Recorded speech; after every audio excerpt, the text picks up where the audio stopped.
Este programa é livre para todos os públicos. O Senhor esteja convosco.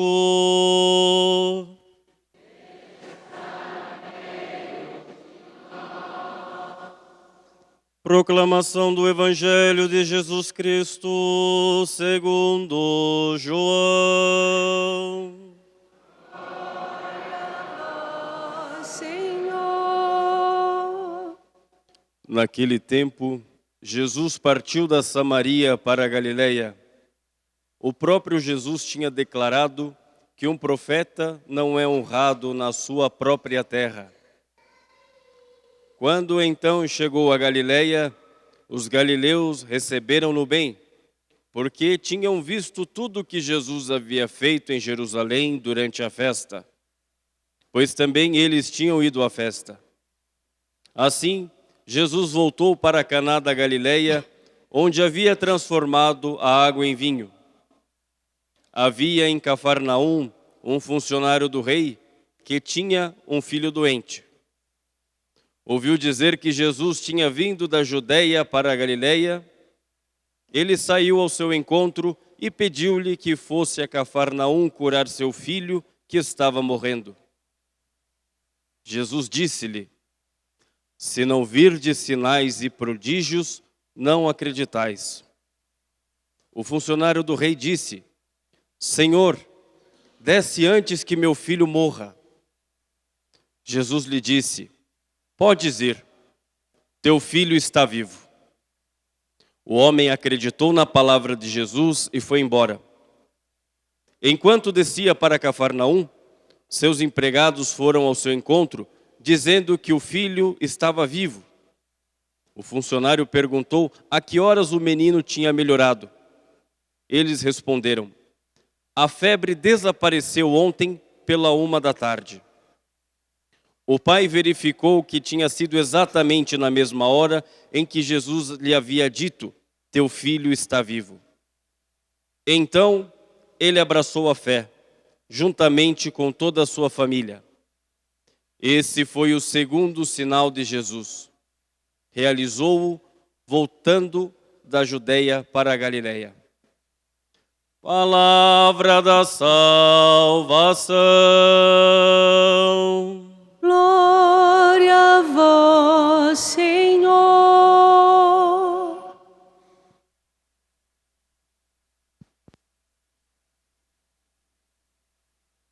Louvado seja nosso Senhor Jesus Cristo. Sempre seja louvado.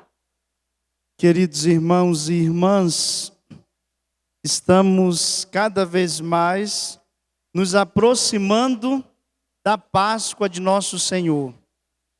Podemos até dizer que já estamos mais da metade da Quaresma.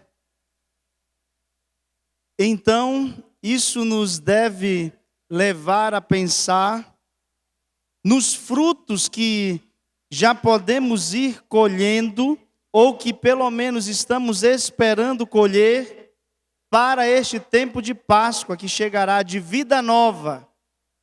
Páscoa quer dizer isto, vida nova. Mas para chegar a esta vida nova, é preciso fazer um caminho, é preciso de um processo, é preciso dar passos em direção a esta vida nova, trazida, apresentada, ofertada por nosso Senhor a cada um de nós. Precisamos, entendamos, meus irmãos e minhas irmãs, que não é simplesmente algo alternativo. Eu posso escolher isso ou aquilo. Não, é algo necessário, fundamental. Eu preciso passar por esta Quaresma, eu preciso dar estes passos para chegar à vida nova que Deus tem para mim neste tempo, neste ano.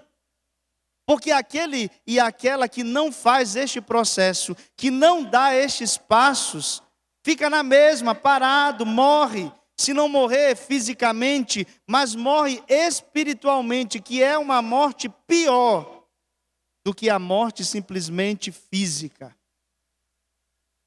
Eu quero destacar e refletir com vocês nesses minutos que temos, sobre aquilo que Deus nos fala nesta liturgia de criação. Olha o que o Senhor nos fala na primeira leitura do profeta Isaías.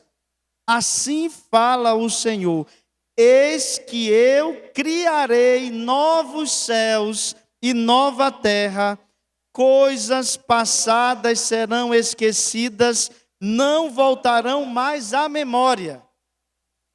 É uma promessa de Deus. Nosso querido, saudoso, amado pai fundador, Monsenhor Jonas Abib, trouxe, inspirado pelo Espírito, o método da Bíblia no meu dia a dia. Como fazer o estudo bíblico? Para quem creio que muitos de vocês conheçam. E lá o padre nos leva, tem um livro, você pode adquirir.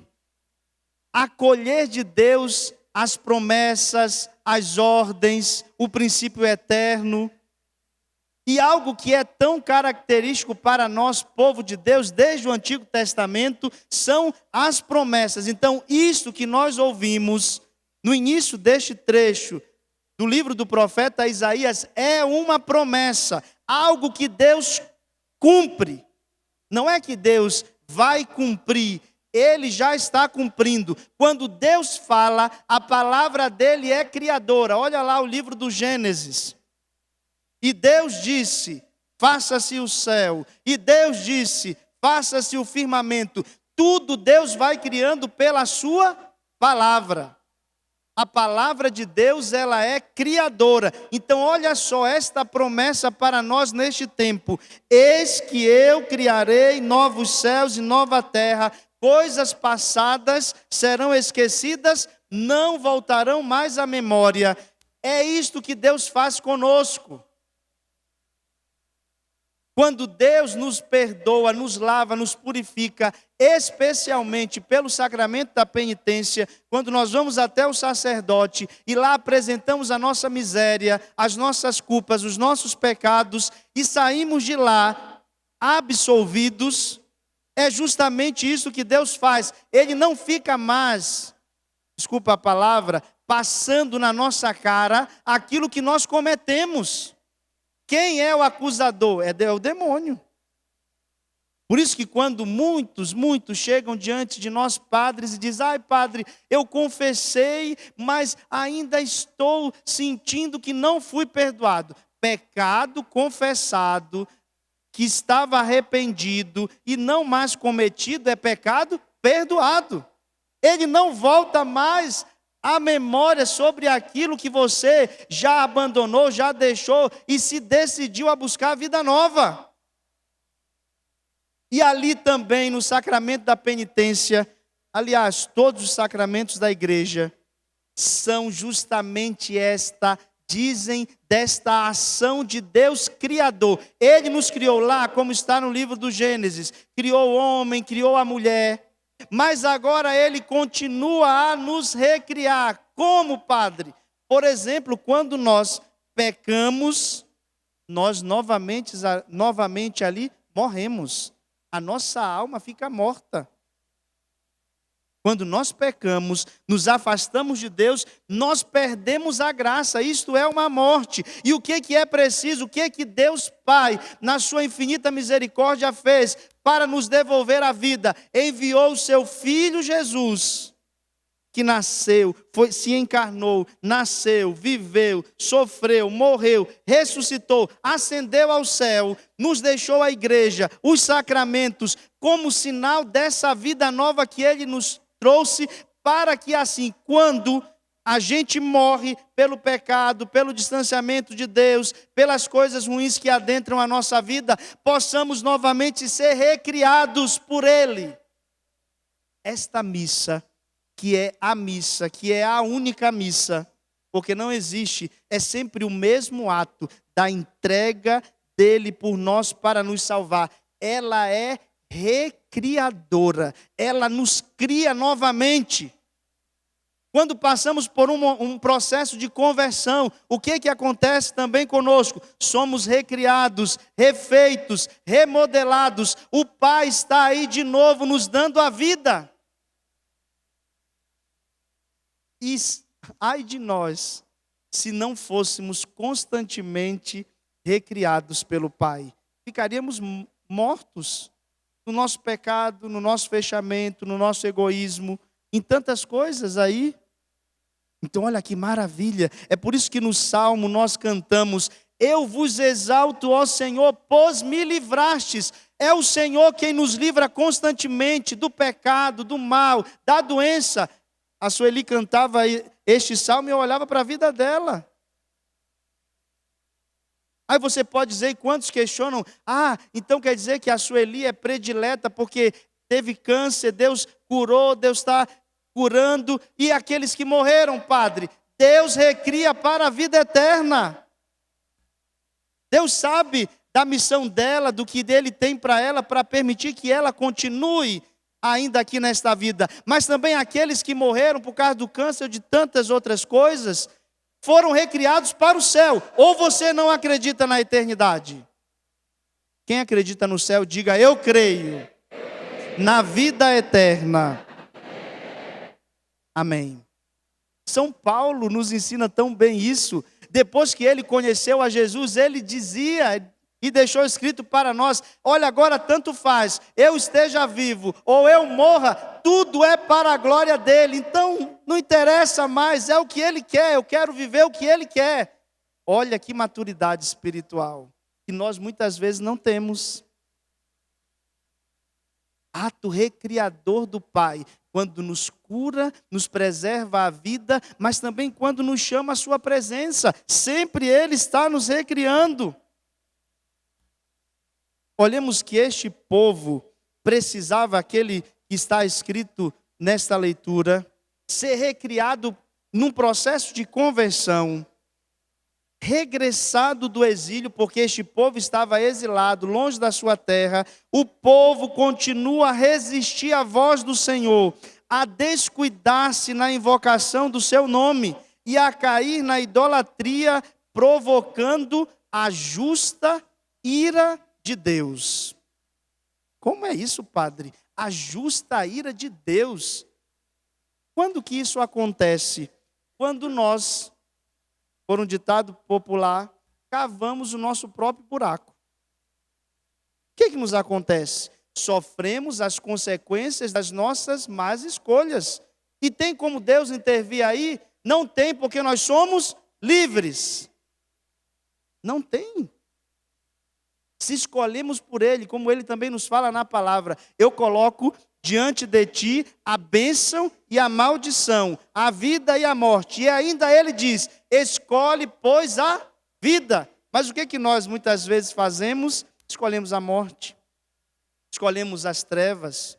E aí tem as consequências. E aí depois ainda queremos o quê? Culpar a Deus, não é verdade? Quando nós mesmos estamos sofrendo as consequências das escolhas erradas que fizemos. Os sofrimentos passados vão ser esquecidos, porque Deus vai realizar uma nova aliança. Olha, quando Deus recria, quando Deus dá nova vida, este processo é comparado, por exemplo, quando uma mãe tem um filho. A mãe que para que aquele filho nasça, sofre terrivelmente dores, não é verdade? Mas quando aquele filho nasce, ela olha para o seu filho, nem se lembra mais da dor que passou. Por quê? Porque a vida, o nascimento foi muito maior do que a dor que ela passou para que ele nascesse. É assim quando Deus gera, quando Deus cria. Por isso que a vida nova que nós assumimos nele, nos faz sempre mais vencer tudo aquilo que passamos outrora, por mais difícil que seja. O verbo descer, em que João insiste neste evangelho, justifica-se pela posição geográfica de Cafarnaum, quando Jesus desce lá para Cafarnaum, para a beira do mar. Mas também pela intenção do evangelista em nos apresentar aquele que, por nós homens e pela nossa salvação, desceu do céu. Olha como é bonito, gente. O Pai, quando vai criar o homem, ele cria o homem, diz a palavra, do pó da terra. Ele se rebaixa para fazer o homem. Depois o homem que se perde, se afasta do desígnio do Pai. O que acontece? O Pai envia o seu filho. O que o filho faz? Ele, sendo Deus, assume a nossa humanidade, exceto no pecado. Esse processo, na teologia, é chamado de kenosis, que quer dizer rebaixamento. E aí não tem imagem, uma das imagens lindas do Evangelho, quando Jesus, ao encontrar-se com Maria Madalena, que estava prestes a ser apedrejada, o que ele faz diante dela? Ele se rebaixa. Novamente aqui é um ato de criação, como lá no Gênesis, Deus toca a terra, faz o homem do pó da terra. Quando Jesus perdoa a pecadora que iria ser apedrejada, ele vai até ela para poder tirá-la do chão. E é isso que Deus faz também com cada um de nós. Quando pecamos, quando saímos da sua presença, novamente ele se rebaixa. Para quê? Para nos recriar, nos retirar daquela condição que precisávamos sair, porque senão morreríamos. Olha como Deus é maravilhoso, minha gente. Como Deus é grande. A gente vai lá, a gente escolhe o chiqueiro, olha o filho pródigo, meditamos já nessa quaresma. Ele escolheu pegar os bens, esbanjar tudo, se perdeu, ficou com fome, foi lá para o chiqueiro, não podia comer as comidas dos porcos. E o que é que Deus faz? Condena? O que é que aquele pai faz? Condena? Não, agora você escolheu isso, então morra nessa situação. O pai não faz isso, o pai acolhe de volta. Volta para casa, meu filho. Tu tens uma casa, tu tens um lar. A dignidade que eu te dei não é esta. Por isso que quando a gente para refletir a misericórdia, o amor do Pai, não tem outra resposta se de verdade o nosso coração foi alcançado por Ele, a não ser regressar para casa, voltar para casa, voltar para o Pai, estar na sua presença, amá-lo também, porque Ele nos ama. Aí o que precisa que nós apenas façamos, e mesmo assim, essa atitude que parece ser tão simples, mas para nós ainda é difícil, aceitar. Permitir que Deus desça na nossa miséria, quando nós tomamos consciência dela e Ele vem até nós. Senhor, eu preciso ser resgatado. Senhor, eu preciso sair dessa lama. Senhor, eu preciso regressar para casa. Tá, o que o filho pródigo pensou? Eu vou voltar para a casa do meu pai, porque lá nem os empregados são tratados dessa forma. E eu vou dizer para o meu pai, eu pequei contra ti, já não sou digno de ser chamado teu filho. Me acolhe como a um dos teus empregados. A gente volta com vergonha na cara, não é verdade? O mínimo deveria ser isso. Vergonha na cara, eu pequei, pai. Eu te abandonei, eu te troquei por pouca coisa. O Senhor me tirou do pó e eu quis voltar para a lama, para o pó, para a sujeira. Me aceita de volta, por favor. A gente sofre porque esse processo que parece ser tão simples, é tão difícil por causa da nossa arrogância. Por causa que ainda precisamos ser alcançados. O sinal extraordinário, o prodígio de Jesus é a palavra. Quem acredita nela e lhe obedece, experimenta milagres. Quer ver milagres na sua vida? Seja obediente à palavra de Deus. Seja obediente. Porque tudo ele fez pela palavra, ele viu que aquele homem creu, aquele homem acreditou, e por isso ele foi capaz de agir na vida dele. Acreditar, ter fé, ser obediente, faz com que nós experimentemos milagres. Que milagre é esse? Somente de uma cura, de algo extraordinário? Não somente. Sabe qual é o milagre maior que Deus pode fazer na nossa vida? De ter uma vida nele. Porque tendo uma vida no Senhor, a cura acontece, o milagre acontece, a graça é alcançada, a fortaleza é alcançada. Crê e obedece ao Senhor. Diz a palavra no evangelho de hoje, que aquele homem acreditou, obedeceu e partiu para a sua casa. Deus quer fazer isso com você nessa missa hoje, amém? Você veio aqui para que a tua fé aumente, para que você creia e para que você volte para a tua casa e obedeça a Deus naquilo que Ele tem te pedido. Tendo a humildade de permitir que Ele se rebaixe lá onde você está. Eu não sei onde você está, eu só sei que Deus pode ir lá, porque Ele já fez isso. Deixa Deus te levantar de onde você está, te erguer. Kenosis, rebaixamento, eu vim te resgatar, eu vim te buscar, salva-me, Senhor. Nessa quaresma esse precisa ser o nosso grito, para chegarmos à Páscoa. Salva-me, Senhor. Coloca a mão no teu coração, diga isso para Deus, diga: Senhor, eu quero, muito mais do que querer, eu preciso ser resgatado por Ti. Resgatado por Ti. O Senhor já se rebaixou. O Senhor já se rebaixou. Até a minha pequenez. Até a minha pequenez. Até a minha miséria. Até a minha miséria. Quando o Senhor se encarnou. Quando o Senhor se encarnou. No seio da Virgem Maria. No seio da Virgem Maria. E novamente hoje, Jesus. E novamente hoje, Jesus. Na minha vida. Na minha vida. Eu preciso.